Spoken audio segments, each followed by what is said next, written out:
Hello, everyone, and welcome to the Swinburne Pop Culture Club podcast. This is your host, Blaze, and this week our topic is the art of animation. So here we have three other speakers with me today. Would you guys like to just introduce yourself and let us know a little bit about maybe your relationship with animation? Hi, my name's Jasper. I'm the community lead for Pop Culture Club. And my relationship with animation is I consume too much of it, probably. I religiously watched Cartoon Network, Nickelodeon and Disney Channel as a kid, and I say as a kid, meaning up until now. I haven't stopped. Hey, I'm Luna. I do stuff around Swinburne, just a little bit. No, I do. So I'm the vice president of Pop Culture Club, and then I'm also studying engineering and computer science, and I love animation. I watched far too much SpongeBob as a kid, but I'll leave that for later. And I'm Oscar. I am a Swinburne graduate in the Bachelor of Animation degree, which means I get to call myself an animator. So that's my relationship with animation. And I also watch a lot of animation as well. You have to when you're an animator. Yeah, because as you said, you're an animator. Do you think that has changed how you interact with animation, having an understanding of how it works more behind the scenes? Absolutely, because I can now look at like an animation and like kind of have an idea of like, oh, maybe like these are some of the techniques they might use, and also like, oh, that would have been like a pain in the ass to animate, or oh, that's where they've gone, you know what, I'm just going to make this as easy to animate as I possibly can. So it's really interesting to like go through and like, oh, that's where they've like gone, oh, this is worth putting a lot of extra effort into the animation, and this is where they've gone, oh, we can really take it easy with the animation here and it still looks good, or it still actually helps sell the like the scene correctly, as it were. Yeah, so for those listening, we decided to make sure Oscar was on this podcast as he understands animation to a degree that the rest of us don't. The rest of us just kind of consume animation content. Can I let you in on something? No animator understands animation, because it's like any art. There's no one right way to do it. Like every single animator will have, and studio will have different techniques, approaches, how they do things, what they like to spend effort on, where they like to not spend effort. Like there's no such thing as one right, like any art, there's no one right way to do animation at all. Would you say you know bad animation though when you look at it?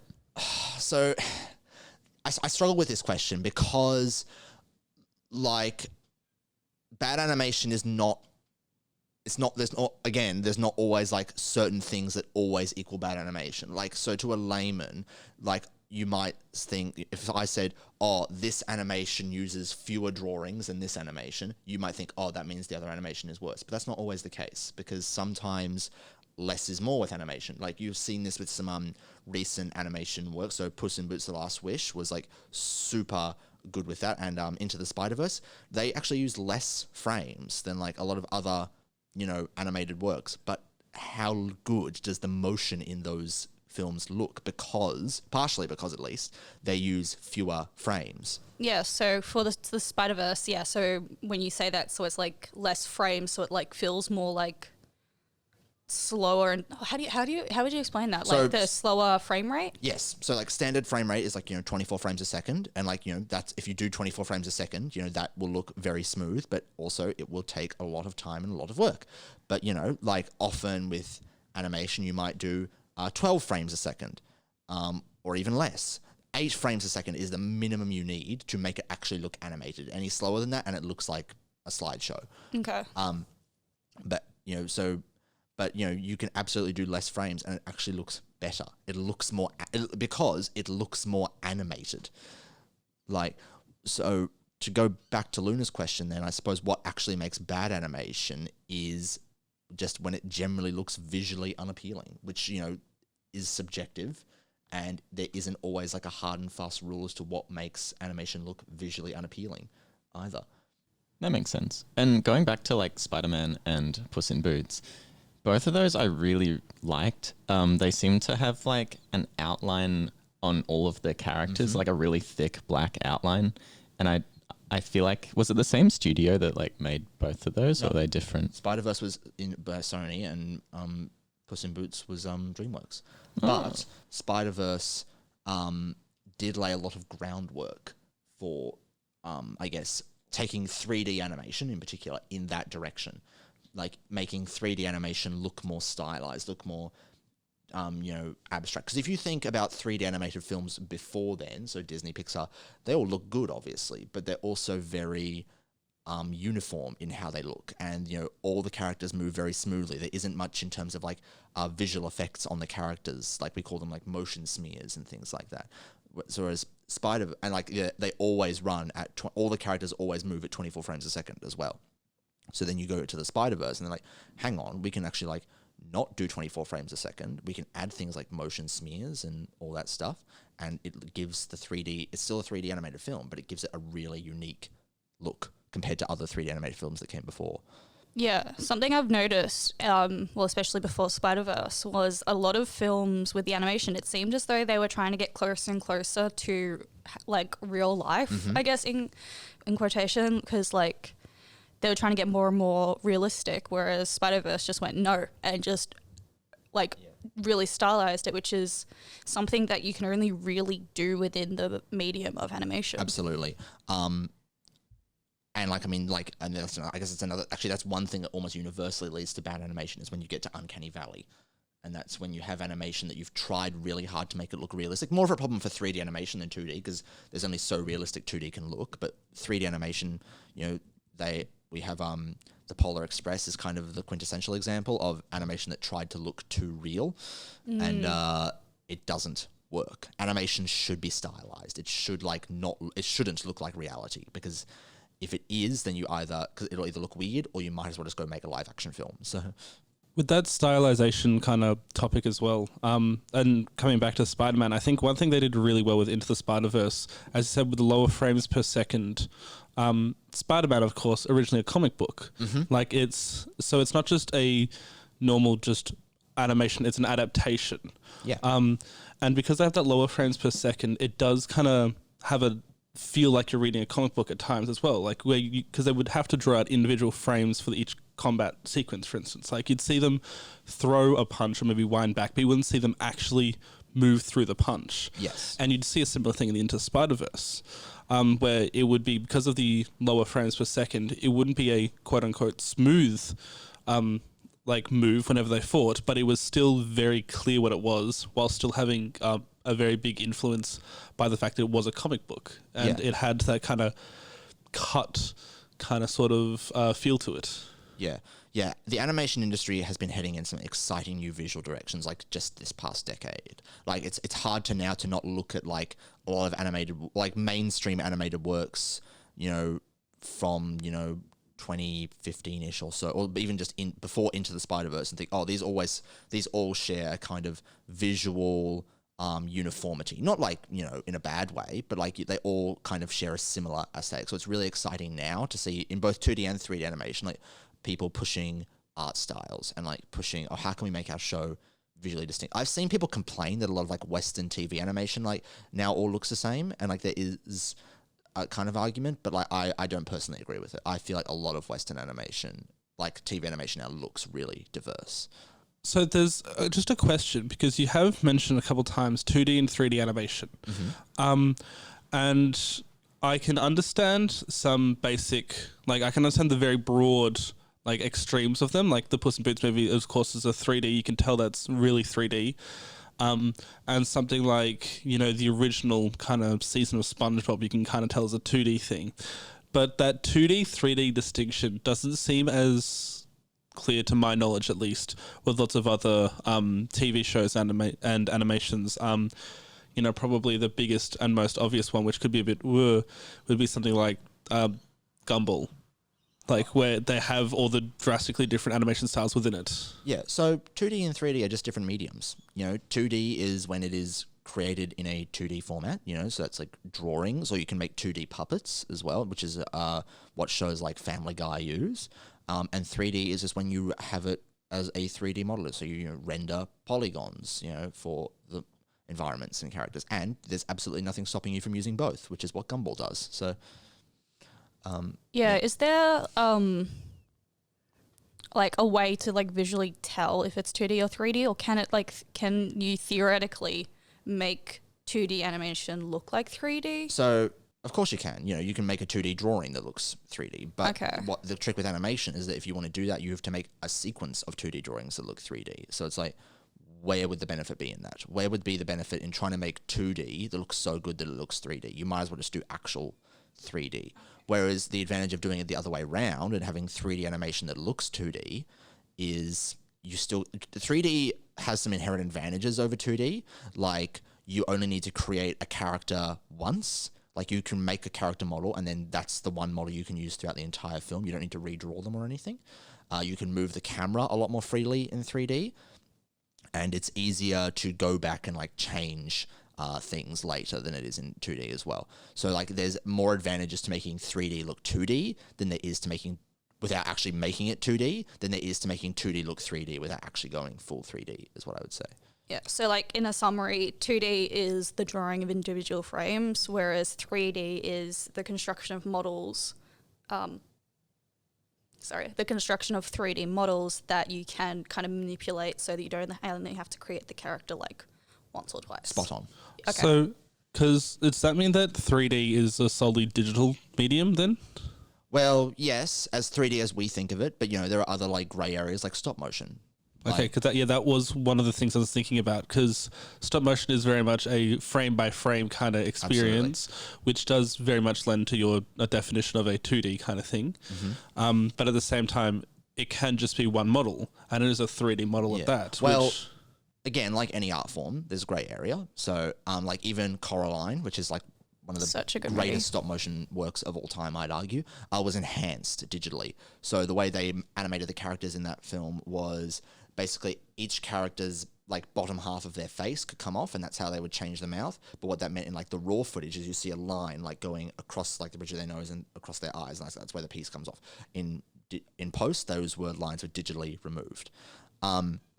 Did not know that. I thought it was just the pictures. Well, yeah, I mean, it's a testament to how good a job they did of it. So, like, but, you know, like, that's a grey area. Like, Coraline is objectively a stop motion film, and like, it was not like the characters were not created like digitally, but they, you know, were enhanced digitally. And also with stop motion, you do actually often have to create multiple models of the same characters, like if their costume changes or things like that.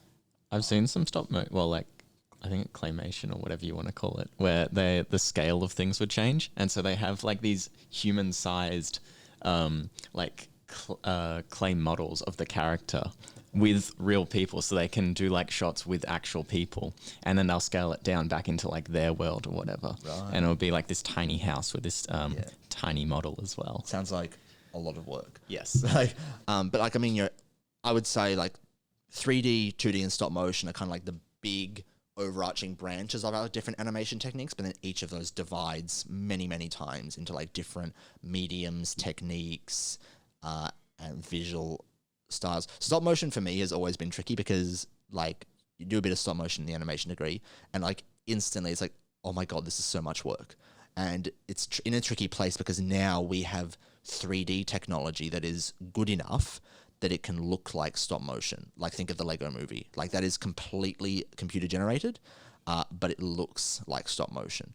The only thing really that gives it away that it's not is that there are some shots in it that are far too technically impressive to ever be stop motion with actual Lego. So I guess I didn't even think about that. Yeah, that maybe stop motion as a medium is kind of, I don't want to say redundant, but we have technology that's able to kind of replace it. You have to try a bit harder now. I think stop motion is gorgeous. Like it is really hard to make really bad looking stop motion because even just like with paper cutouts, it can still strike a really unique, pleasing visual aesthetic. But it is now harder to justify stop motion. And me personally, who does not have nearly that type of patience, it's like I wasn't ever interested in doing stop motion. And stop motion also comes with like, you know, some of the same caveats that even like live action filmmaking does. Like everything has to, in stop motion, everything has to be able to exist in a physical space, which obviously isn't a limit with 3D or 2D computer animation.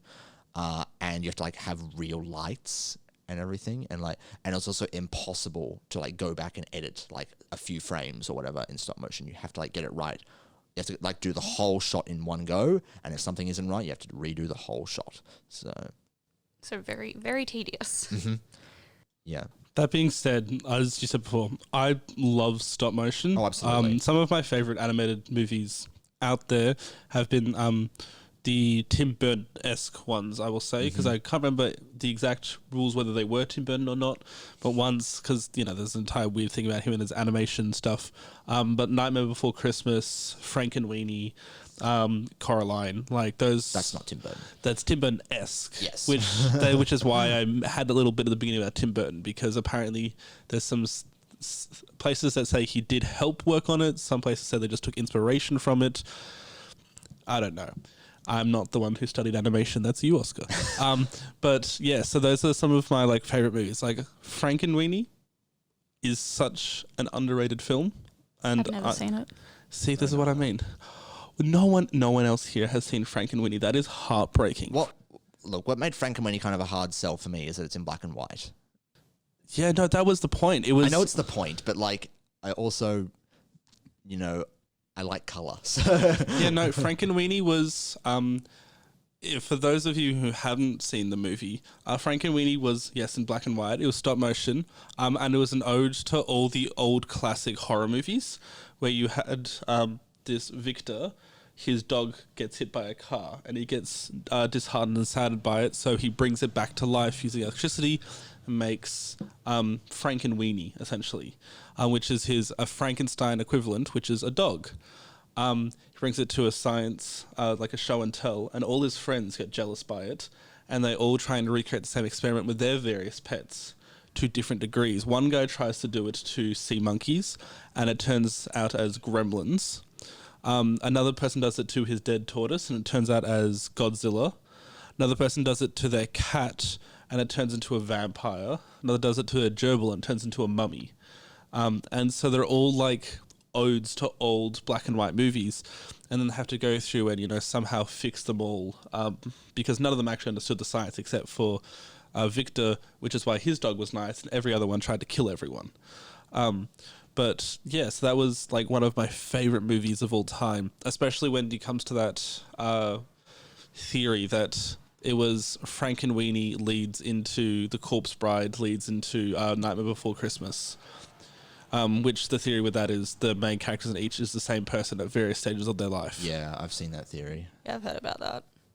That's cool. Yeah, maybe I'll get around to watching Frankenweenie, because I think when it came out, it was not long after I actually saw the original Coraline, and I was a bit that's kind of spooky, because not live action, stop motion kind of freaks me out a little bit, just in the way that it's just pictures, and it's real, but it's not. It was and also Coraline's kind of creepy. It is the perfect medium for telling a little bit of a creepy story, because it's kind of living puppets.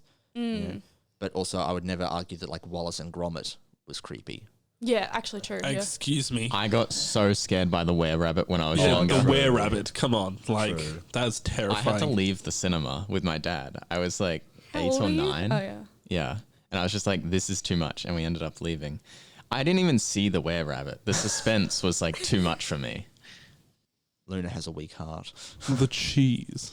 Not the cheese. Anyway, yeah. I think it's really interesting looking at how diverse and all that animation is now. From my knowledge, the first feature film that was animated was Snow White. Correct. From Walt Disney Studios.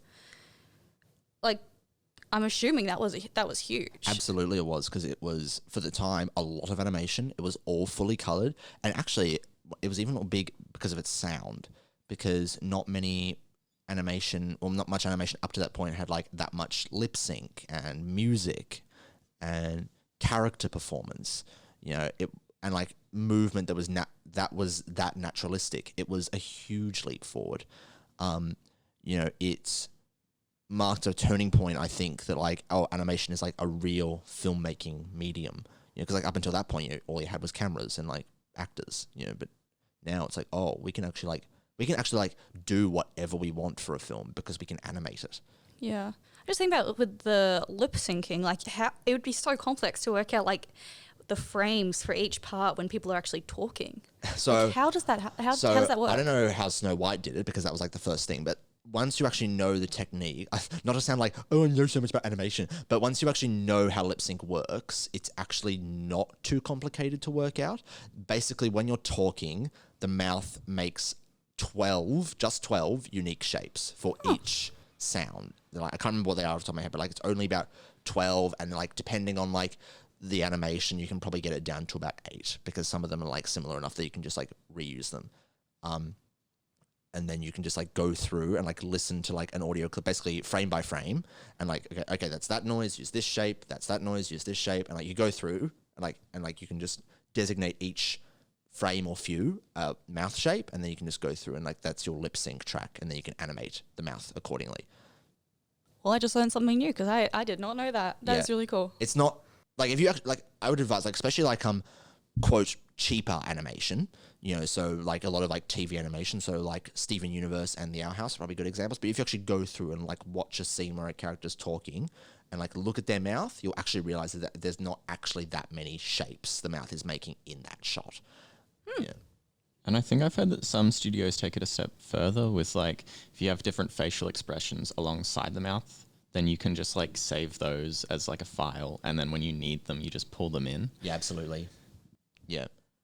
Now remembering, like, with that, I remember, I think it was, is it the Pixar movie Coco, where it was a big thing that of the character playing the guitar Yes. to the music, but also like, I remember something about like the animation of that being like huge.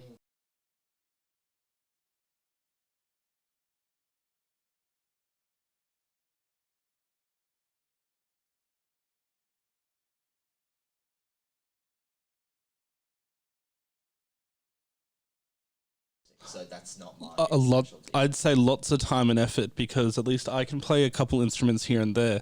And I've noticed that, at least I didn't notice that in Coco, but I noticed that in lots of other animations and stuff. You'd see someone play guitar, or most infamous one, you'd see people play piano. It's like, that's just not how the piano would sound when you do that. There's a YouTube series I watched that's like what they played versus, you know, what they actually played. It's like, it's like, you know, any shot from like any animation, like, you know, of characters playing a musical instrument, and like what the show or movie had them play, and like, oh, if you actually went and imitated them, this is what it sounded like. And sometimes it's bang on, but a lot of the times it's not. And I can't really fault animators for doing that, because I wouldn't know how to do it. And I also think, like, after, I think there was like one from Family Guy, where like it was like Peter Griffin playing a piano, and what he was actually playing didn't line up at all.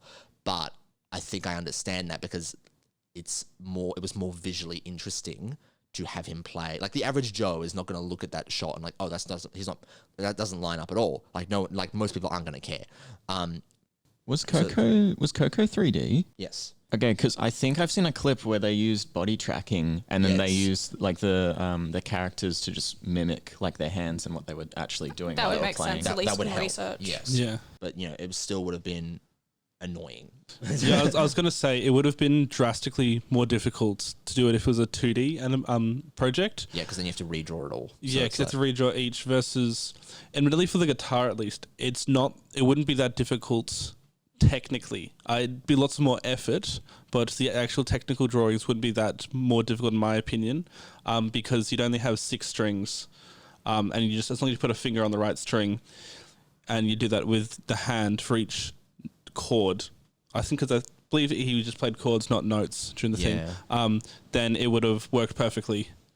But it wouldn't have been too technically difficult if that's how they did it. But if they did it motion capture, that's an entirely different beast that I have zero clue about. I find that like playing instruments correctly is more common in 3D than it is 2D. And with 2D, it's only like anime, because, you know, animators are insane. Like, they will go to the ends of the earth to make their animation look correct. Not whether it's like good or natural, just correct. So animators are insane. It's like, There is, however, that then discussion, because I completely agree with you. Some of these scenes, and for instance, when it comes to like a budget for an animated TV show, they're always talked about most when it comes to anime. Like you would often hear like, in fans discussion like, oh, they blew the budget on this kind of scene, as they have some wild kind of animation go on there. Yeah. Does that really happen? Absolutely. Like, I think it's actually become more common in recent years because with anime, the tricky thing with like TV, like to made for TV animation, is you have to create like a whole season's worth of animation on a fraction of the budget that an animated film might get. So you have to create a lot more animation for a lot less money. Damn. So what you do is you make the animation cheaper. And anime has been doing that for decades at this point, and it is very distinct in like how it does that, in how like it's why you have anime characters like hold on one drawing for like a long time, and like why so often like just the mouth moves. It's cheaper, and I'm not saying that's a bad thing. Like it gives anime. Not only does it save money, but it also gives anime its very unique animation style. And like now I think, and like but then like they'll also have a few shots in there that like, okay, this is worth spending a lot of, like it's not worth like doing a lot of drawings for like if it's just two characters talking, right? But like for a big action scene, that's where it is worth like blow the budget and like make the animation have really high fidelity. And I even think that's actually now like Western animation now is actually starting to imitate that more. It's like, oh, cut back where it's not needed, go hard where it is needed. So like the Owl House does that a lot. Like the Owl House has a lot of shots where you can like where the anime. It's actually almost the Owl House almost makes it a problem because it's super noticeable when the animation is going hard. Like it's almost jarring because it goes from like the cheaper animation to like the super high end animation. Steven Universe does it as well.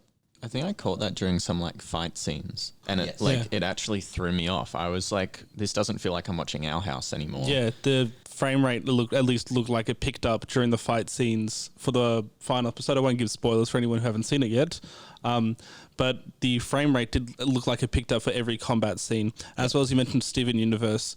It does do that often, but I think it works to their advantage in very much so in one of their final episodes. Which is when, spoilers everyone, but it's been out for like 7 years at this point. I don't know, the original Steven Universe, when White Diamond splits Steven from his gem and then they reunite and suddenly the frame rate picks up, the animation style slightly changes, and it's just a beautiful scene as the style changes up and it kind of looks more fluid in comparison to what it normally is. Yeah, that's why I think the Owl House just barely gets away with it, because it saves super high quality animation for the really impact. It's not just doing it because it feels like it. It saves it for really, really impactful scenes. So I would love to be able to name specific ones, but I also don't want to spoil it because it's just finished and I really think everyone should go watch it. First 2 seasons are complete on Disney Plus and the last 3 episodes are on YouTube. So go watch it. Yeah, I recently watched the last season. I love that show so much. It's so good. I did not notice the frame rate change. I was just vibing and enjoying the film. Yeah. Well, and kind of crying, but not completely. But yeah, like, absolutely. Like, back to the original point. Like, yeah, it is absolutely. Because like, I think back to like some older like animated shows that I enjoyed a lot as a kid, like say Ben 10, and that looks really good. But I imagine it also might have had a bit of a bigger budget because it was a big like that. Like that made a lot of money. Ben 10, like in terms I of saw like, a lot of merch. toys and stuff. And so like they were basically able to go through and make the animation style. Like they were basically they had enough money to spend the same amount of money on almost all the shots. Whereas the Owl House and like Steven Universe probably didn't have that luxury. So like they needed to. And I'm not saying it's a bad thing because like I said, it gave them more visual distinctness. I think So I'm saying like but now it's like people are going it's more worth to like cut back where it's not needed and spend more where it is needed. Yeah. I will say, because of that Ben 10 thing, as I said before, I religiously watch Cartoon Network and Disney Channel and Nickelodeon and stuff. I did notice back then that shows like Ben 10 and Rex Generator, I believe as well, had Man of Action, was one of the, I believe was either producer or the company or whatever that made them, which is why they had very similar styles. In fact, you had crossovers between them. I believe there's a couple other shows that had it as well, which could lead to, that's maybe why they had a higher budget, because it wasn't a Cartoon Network produced one. It was Man of Action, I believe it was called. But also with Ben 10 specifically, I think from a logistic point, they got away with something which could have been really easy to reduce the budget, which was whenever they had a transformation sequence, they didn't have to make a new one every episode. No. Like he had a set 10 transformations he could do, and they could just pick that transformation sequence and just place it into the episode, and then you're done. Yeah. No, recycle animation, that has been part of the animation industry for decades, even across films. Like there are some Disney films that like you can, so like the classic example that's always on, there's a shot of Baloo in the Jungle Book that lines up with a shot of Little John in Robin Hood. Oh, yes, like they kind of use the same kind of template in terms of the movement. I think I've seen that with, I think it's Cinderella and Beauty and the Beast, I think, or maybe it was Sleeping Beauty. There's like 2 Disney princess films where like the dance sequence near the end is like shot for shot the same, just obviously different characters. Yeah, it's very, I wouldn't say it's easy to recycle animation, but like it's absolutely doable, and it's absolutely cheaper and easier than, creating new animation from scratch. So animation is often an industry all about like, how can I save money, or how can I save time, how can I save effort? It is because 24 drawings for every second, like that's a lot of work. When you think about, okay, got to sketch it out, got to make sure they all line up correctly. So it's not just like 24 random drawings, it's 24 drawings that all have to be like lined up sequentially, and like, so the animation actually looks good, so it is like, that's a lot of work. Like, got to sketch it out, got to like time it all right, make sure it all looks good for animation, got to do like clean lines, got to color it, got to shade it sometimes. It's a lot of work. There's always the element of, okay, where can we cut corners? And that sounds derogatory, like saying, oh, they've got to cut corners, but it's not, because it's just how animation is done. And it's often like, often you can do less work. An animator friend of mine, and we were just talking about this, like studios just now are kind of saying, oh, we can do like less drawings and less work, and it actually looks better. Like that's what like Puss in Boots: Last Wish has kind of done. Like they've done. It's not as big a deal with 3D, obviously, because with 3D you can like, there's interpolation, so you can like have a character be like here and then here, and like you can just give it those 2 poses, and the like computer can like just smoothly interpolate between them. It doesn't do all the work for you, but does a decent chunk of it. But now it's like, oh, we can actually like do less frames, and it actually looks better. There is one question that I'd like to pose, not just to Jasper, but to every other speaker here. When you see some sort of an animated TV show, I won't say movie because it doesn't happen with movies. We see an animated TV show where the first season or 2 is incredible animation, and then you see it drop off and you see it slip off, which, as I say this, about 3 different people just kind of grimaced in this room. Do you like, because at the same time you said like, it's to try and reduce the budget. Do you think that also then creates problems for everyone? Everyone's answers, like, do you think that creates problems with the fact that eventually they go, we can reduce the budget enough that the animation actually begins to look bad because they can't afford to make it good? One good example, for instance, is, I believe it was called 7 Deadly Sins, was the anime, where the first couple seasons were outstanding. They had 2 little short movies which were, one really good, one I believe the public kind of went, it was all right, and then suddenly the newest season everyone hates with a passion because of how poorly animated it was. So absolutely, just because talking about like how we can cut animation and cut costs doesn't mean that there are never budget problems. All the time, you get crunch time, animators having to work, overtime and stuff to make sure a deadline is hit. It absolutely happens, and it is a huge problem in the animation industry. And often, like with the first season, what they'll do, is they'll give it a more generous budget so they can go hard, and like that's kind of draws people in. And then like once it's kind of more established, then they feel more comfortable cutting back. When I say they, when I say they, I don't necessarily mean the animators. I mean the bigwigs who are in charge of the animators, who don't actually understand the process of animation. Feel they can cut back, when in reality it's like it doesn't really work that way. It's a huge issue. Like I feel like, even talking with some of the work I do, I feel like even just people not understanding and again, it sounds pretentious, but like I hate that it's annoying sometimes when people don't understand exactly what goes into animation, and it's not necessarily easy to explain either. But like it's like, you know, oh, sorry, I can't produce, you know, I can't produce like an animated short, you know, in a week. You know, it doesn't work like that. You know, even like, you know, a 2.5 minute short took me, you know, probably over 6 months to make by myself. You know, it doesn't. Yeah, you know, animation, no matter how you do it and no matter how many people you have on it, animation takes time. It takes a lot of time and it takes a lot of man hours. You know, there's no quick, even with the budget cutting measures and stuff, there's no quick way around it really.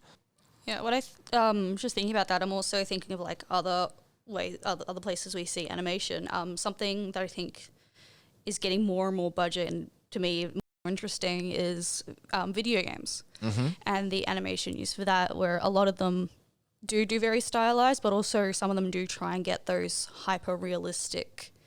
I'm thinking like I think it's Naughty Dog who does like Last of Us, Life is Strange, where Uncharted, Uncharted, and other. I'm trying to think of other ones where it's like there are points where you're like, is this actually just a video of real life, or is this actually animated? What makes Naughty Dog special is they're really good with motion capture stuff. Okay. You know, so like they have gotten really good at capturing, like, because that's a great way to get, because like you think with like how much character animation is in like just the cutscenes or in the game for that, you know, it'd be in order of like 8 hours, which, you know, is a lot. Like, yeah, pretty much. So motion capture is a great way to get a lot of that sort of animation done quick, because then they have a whole bunch of like animation basically made instantly, and all they need to go in is just like go in and tidy it up a little, you know, and like make sure it's like mapped to the characters correctly. Way less work than actually animating all that naturalistic action by hand. Makes sense. But yeah, I mean, like one of my favorite like animation video games that I've been playing recently is Persona 5.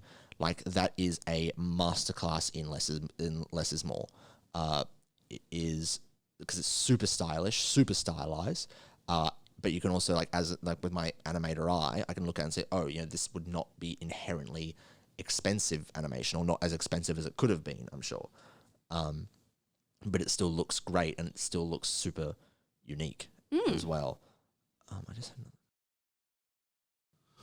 there is one video game that I played a while ago. I can't remember the name of it, unfortunately, but it was, like you said, less is more. It still had moving scenes and stuff like that. I can't remember the name of it. I have it on my Steam profile, but obviously I didn't have my computer here. It was where you played as this hacker who was in house arrest and would essentially just get like calls from people to try and help out on this tiny island in some like fake American town. And you had to go through and like there was tiny little bits, like little mini games, for instance, like where you'd have to pilot a drone or something, or pilot a car. But it was very minimal animation. Yeah. But it just felt good. And even like the character art itself and the character animations were super limited. Like it was to the point where it was, you could call it animation. I don't know if you would, where it was like, you know, you'd have one still frame as they say something, and then when they say the next sentence, the next text box appears. You know, they've moved into a different pose to kind of say that, and then go back. And depending, of course, on the speed you're reading it, it could be animation, but you know, like it's so funny. I'm probably not gonna get any fans for this, but like one of my favorite examples of like awesome as less is more animation is weirdly Family Guy. Like that is dirt cheap animation. You can tell by looking at it, and like how all the characters are often posed the same. Like it is, but for Family Guy's brand of humor, it works great because it really like that stiff animation, that cheap animation. But like when like a character comes flying in through a window or whatever, it's all on ones, and they just like snap to like their like landing on the floor. There's no like bounce or anything. Like that helps sell Family Guy in particular's brand of humor really well. Like.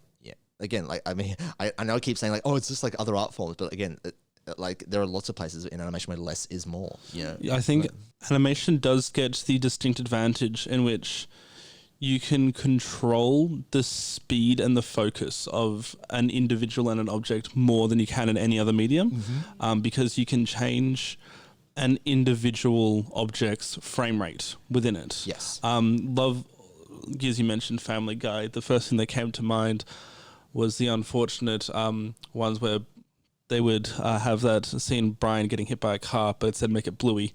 I've seen that edit too many times.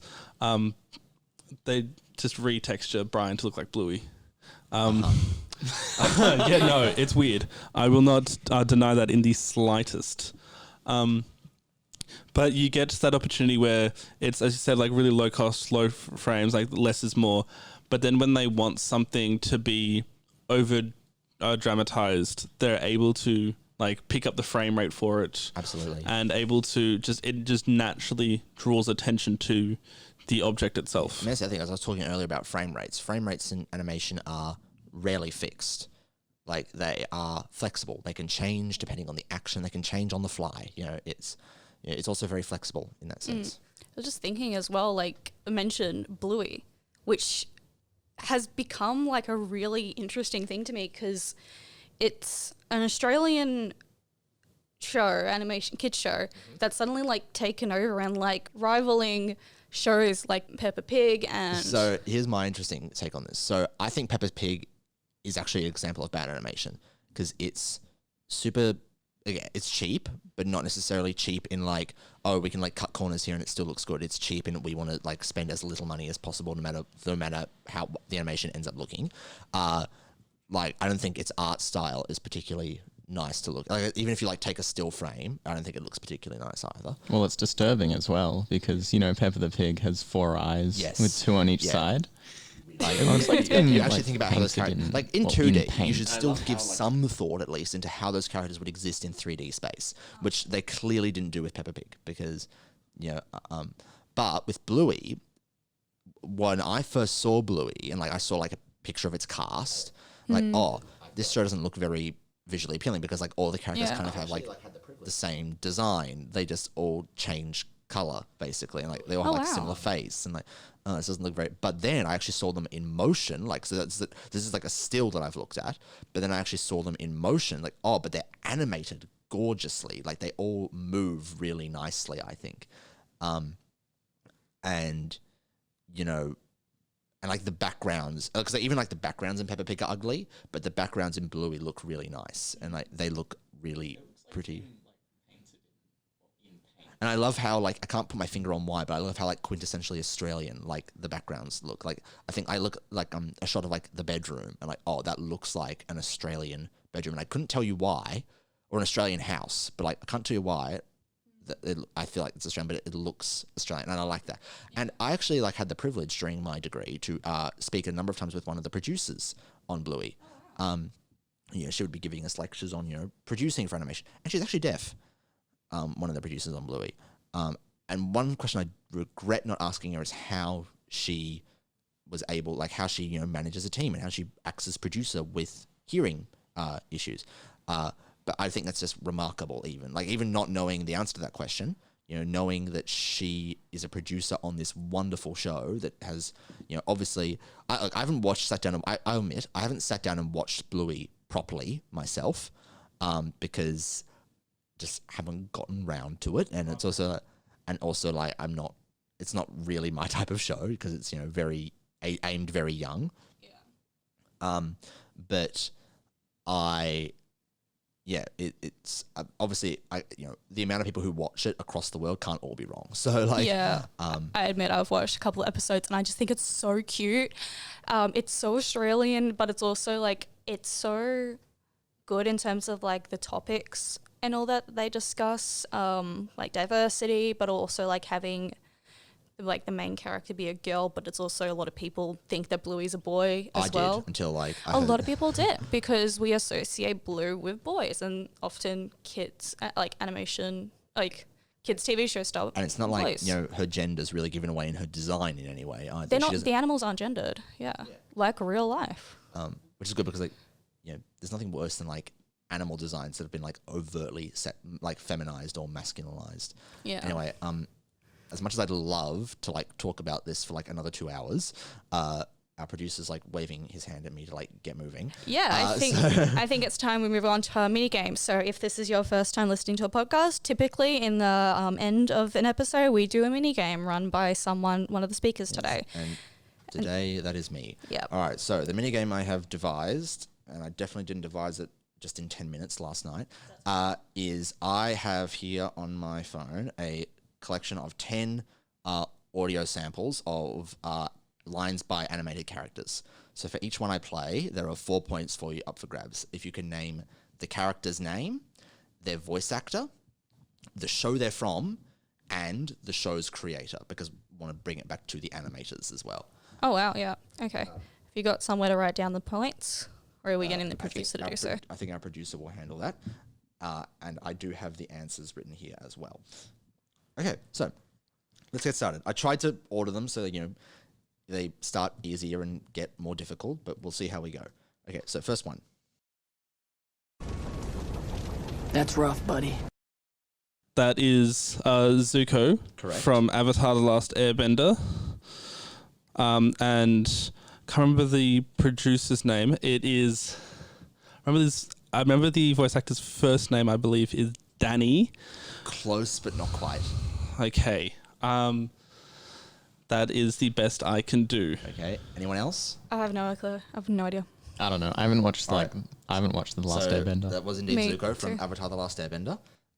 His voice actor is Dante Basco, and Avatar: The Last Airbender was created by Michael Dante Martino and Brian Konietzko. Yeah, I was close. It was Dante, not Danny. Wait, so are we guessing producers as well? So the creator of the show they are from. Oh, I'm so lost this. I have no chance. Well, the moment they play an Our House one, everyone should be able to get it. No. Wait, who's... Oh, I'm going to win. It's more common now because it's more common to see like at the title card, created by such and True. such, which was the case in Avatar as well, for the record. But okay, second one. Remember, reality is an illusion. The universe is a hologram. Buy gold. Buy! Okay, that's from Rick and Morty. No. Oh, okay. It reminded me of the dude who voices the characters from Rick and Morty. It reminded me of like the long dude in Rick and Morty. He's sort of small, but he's long and he looks like a banana. It's not from Rick and Morty. Oh, the voice is familiar. Are we able to get the sound a second time? Is that against the rules? Remember, reality is an illusion. The universe is a hologram. Buy gold. Buy! I did also try and pick like really famous lines by these characters as well. Is that Bill from Gravity Falls? Correct. It is Bill Cipher from Gravity Falls. Bill Cipher from Gravity Falls. I'm like, yeah, I thought it was. I recognized the voice. Don't recognize the voice actor, but it's Alex Hirsch. Okay. So Unless you're going to pull some technicality out that it's no, not. you're correct. Right. It is created by Alex Hirsch. So you definitely don't know who voices Bill? I can't remember the name, no. Anyone? No? He's also voiced by Alex Hirsch. Not unsurprising. So that's more points to Jasper. Okay. Next one. Now, this is a tricky one because there's actually two characters in this voice clip, but they are voiced by the same person and they're from the same cartoon. So I feel like asking already, like, is it Rick and Morty? Just because I know the two characters are cast. I'll give you a clue. It's not Rick and Morty. Okay, So I ready? actually know that one. Duck season. Rabbit season. Rabbit season. Duck season. Fire. So that was Looney Tunes. Correct. That was... Oh, please don't tell me you don't know that. No. The rabbit. What's the rabbit's name? Oh my god. Oh my god. Bugs Bunny. Okay, yes. And the hunter. Oh my god, what's his name? Is that your Sam? No, that's a different one. You must be joking. Oh, I am so sorry. I cannot remember. Not just the... Okay, sorry. Jasper, go. It's Bugs Bunny and it's Daffy Duck. It wasn't Yosemite Sam the Hunter. It was Daffy Duck because that's why it's duck season, rabbit season, duck season, rabbit season, rabbit season, duck season. Okay, so who voices both of those characters and who created the Looney Tunes? Well, I know it's made by Warner Brothers, but I don't know who the creator was. Yeah, I didn't know this myself. I had to make sure I googled it. But Okay, well that seems fair that I wouldn't know it then. okay, but do you know who voices both those characters? A guy. I'm going to take a wild guess because he was a lovely old voice actor who just was prolific back then. Freddie Prinze Jr. No, Mel Blanc, the man of 1,000 voices. That was not my second answer, but it should have been. Okay, so Jasper got one and Blaze got one because Blaze knew it was Looney Tunes. Blaze got Looney Tunes, I got Bugs Bunny, Daffy Duck. Okay, next It's all downhill from here. Oh no. Oh, lovely. Okay. All right. The inner machinations of my mind are an enigma. That's Patrick Star, isn't it? Correct. Oh, sorry. From a SpongeBob SquarePants, obviously. How did you hesitate with that? You guys looked at me and I'm like, how do I... The pressure is on. The pressure. I was like, I know it. Okay, so it's 2 points to Blaze. It's... Oh, I've never actually seen SpongeBob. Everyone is looking at me now. I'm sorry. I've never seen it. Sorry, I don't know the other We're going two to talk answers. about this after the podcast Okay. is over. Okay, our producer hasn't seen it either, so at least I'm not alone. I'm passing this over to the person who said they watch SpongeBob all the time, Luna. Oh, I don't know this. I said I watch So you it. don't know I the voice actor or the creator of SpongeBob? No. Was the voice actor... I remember seeing clips of the voice actor speaking. Was it also that guy? The Mel... No. No, worth a try. I know, I guess it's for the creator of SpongeBob. Wasn't it created by someone who was actually a marine biologist? Yes. Okay, can I get a point for that? 1/8 of a point. I'll take it. That's all I know. I don't know Okay, his so name. Patrick Star is voiced by Bill Fuggerbucky. That's a great name. And definitely for that character as well. And it was created by Steven Hillenburg. The late Steven Hillenburg, actually. He recently passed away. But, okay. Fun fact, created by marine biologists because you actually like the creations and stuff. Yeah, it It's like started as like a educational comic about sea life. All I remember is when SpongeBob briefly went 3D every few episodes, and it just scared me so much. Really, I just remember David Hasselhoff's pecs from the SpongeBob movie. That show was on crack. Like, let's be honest. Yeah, I'll Ren have and- whatever the writers were having. I have whatever Ren and Stimpy was having. Yeah. All right, next one. Oh, look at me. I'm making people happy. I'm the magical man from Happy Land in a gumdrop house on Lollipop Lane. Is that Homer Simpson? Yes, point to Blaze. Yeah, I don't know the voice actor, but obviously created by... And also, you know the show he's from? Oh yeah, The Simpsons. Yes, make sure. Got to say that out loud to get the Yeah, point. sorry. Oh my god. I can see his name, but I cannot get it. So I'm doing crazy hand gestures to try and recall, and I don't know. Okay. Can't remember. So we need Homer's voice actor and the creator of The Simpsons. See, the issue is I also am feeling the same thing as Blaze right now. I'm going, I know the name of the creator because I also did Futurama, of course. Oh yeah. And Disenchantment. But the issue is, all I can come up with in my mind is the one who did iCarly and Victorious instead, which is not animation, but it's just because I went, multiple TV shows, of course. David Schneider. I can't remember. Luna? Oh, I don't know. All I'm remembering now is the name Lisa. I think Lisa, someone voiced Bart. Oh, yeah. I can't remember who voiced it. So the voice of Homer is Dan Castellaneta, who, fun fact, also voiced the genie in the direct-to-video Aladdin sequel, Return of Jafar. So that's an experience, hearing the genie, and originally voiced by Robin Williams, sounding a bit like Homer. And the creator of The Simpsons was Matt Groening. Yep. Okay. Next one. I really hope this is an easy one. I'll be surprised if I get one. Mushroom Kingdom, here we come.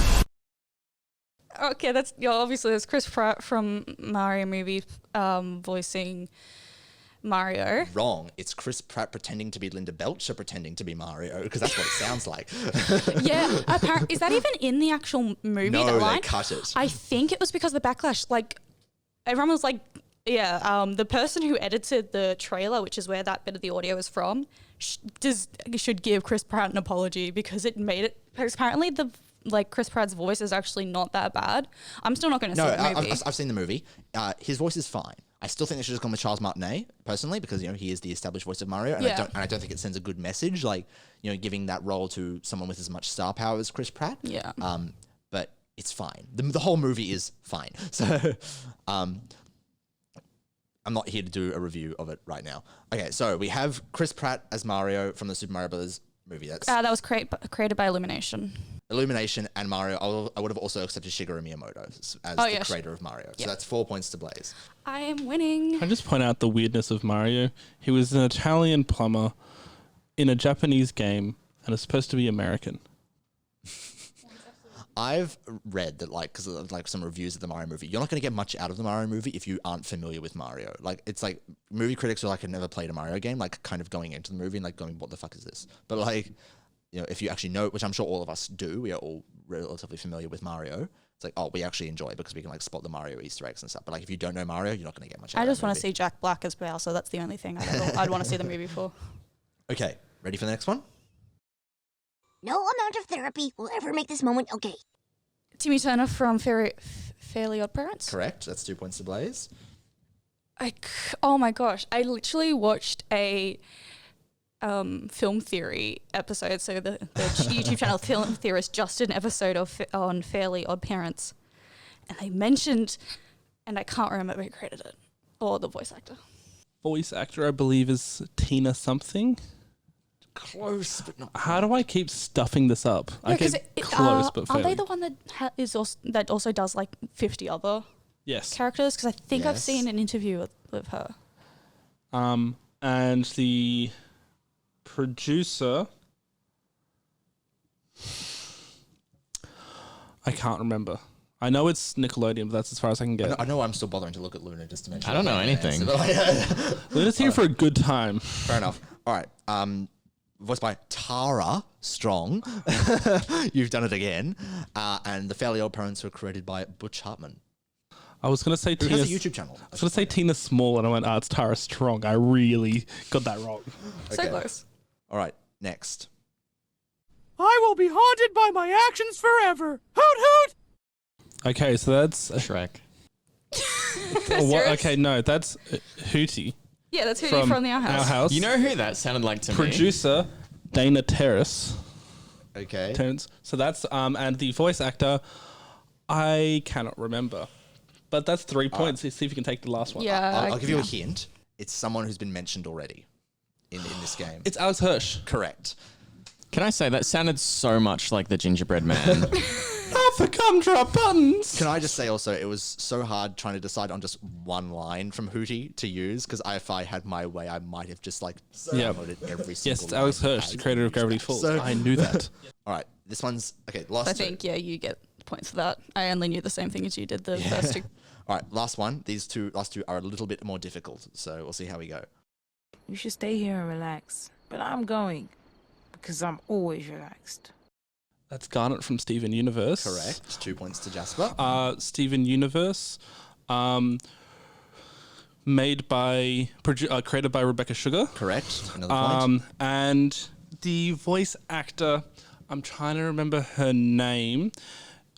I can tell you what song she wrote, if that helps, because she's the one who did American Boy, Estelle. Yes. 4 points to Jasper. Well done. I wasn't expecting anyone to get that. I thought that would be hard. No, I watched too much Steven Universe. Okay, last one. This one is difficulty level hard. Агент 2476 знает и ждет, пока мы скажем, что сделать с нашей стороны. Пожалуйста, подождите, пока мы вам позвоним. Was that English? No. Okay, it was Russian. But it's from an English cartoon. What? That's a Russian character. Can we get that played again? Агент 2476 знает и ждет, пока мы скажем, что сделать с нашей стороны. Пожалуйста, подождите, пока мы вам позвоним. It sounds like Mila That Kunis. is Mila Kunis as Meg Griffin from Family Guy. 3 points to Jasper. Made by what is his name? I know his name. Something McFarlane. Yes, that's his last name. Can you give me Yes. the first? I'll give you half a point if you can't get the first name. What was his name?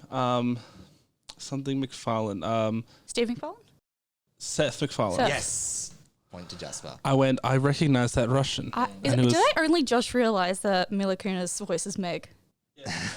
Mila Kunis is actually Ukrainian. Yeah, so, that's why I was like, yeah, the accent, and I was like, that I was sounds thinking, like her. I was like, I should have kept the line right after that because it's just a voice coming out of it. Shut up, 2476. I think Blaze does get 1 point, however, from that because they did say Mila Kunis before I did. Oh, okay, fair enough. I will take that point. Yes, you'll need it. Now, I'm going to look at our producer to confirm, but I'm fairly certain Jasper will have won.